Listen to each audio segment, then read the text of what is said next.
તો મિત્રો, સ્વાગત છે અમારી યુટ્યુબ ચેનલમાં। આજે આપણે વાત કરીશું મોદી સરકારની નવી યોજના। રેશન કાર્ડ ધારકોને મળશે 1000ની સહાય। જાણો ક્યારથી મળશે આ સહાય અને કેવી રીતે મળશે।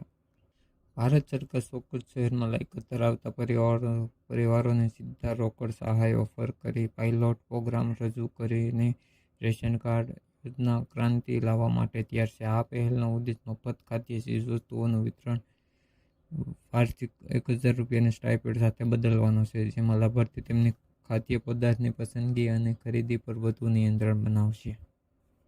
એટલે કે આપણે જે ઘઉં ચોખ્ખા પ્રકારમાં મળતા તેની બદલે આપણને હવે બેંક ખાતામાં 1000 રૂપિયા મળશે।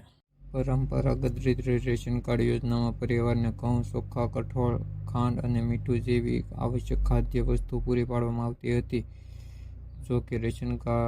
જો કે સરકાર સ્વીકારે છે કે રોકડ આધારિત અભિગમ લાભાર્થી માટે વધુ સુગમતા અને પસંદગીનું પ્રદાન કરી શકે છે। આ નવા પ્રોગ્રામ હેઠળ પસંદગીના શહેરોના પાત્રતા પરિવારને દર મહિને સીધા 1000 તેમના બેંક ખાતામાં મળી જશે, જેમને તેઓ માત્ર વ્યાજબી ભાવની દુકાનો જ નહીં, કોઈપણ ફૂડપેકના પાસેથી કરિયાણાની ખરીદી કરી શકશે। આનો અમલ ક્યાં અને ક્યારથી થશે? રોકડ સહાય કાર્યક્રમની શરૂઆત ભારતભરના મોટા શહેરોમાં કરવામાં આવશે। તેની સફળતાના આધારે અન્ય પ્રદેશમાં વિતરણની શક્યતા છે।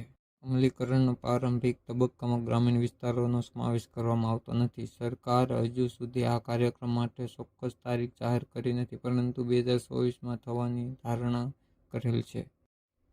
ખાદ્ય સુરક્ષા માટે સરકારની અભિગમ નોંધપાત્ર ફેરફાર દર્શાવે છે। રોકડ સહાય ઓફર કરીને તેવો હેતુથી રેશન કાર્ડ ધારકોને સશક્ત કરવાનો અને વિતરણ વ્યવસ્થાને વધુ કાર્યક્ષમ અને પારદર્શક બનાવવાનો છે।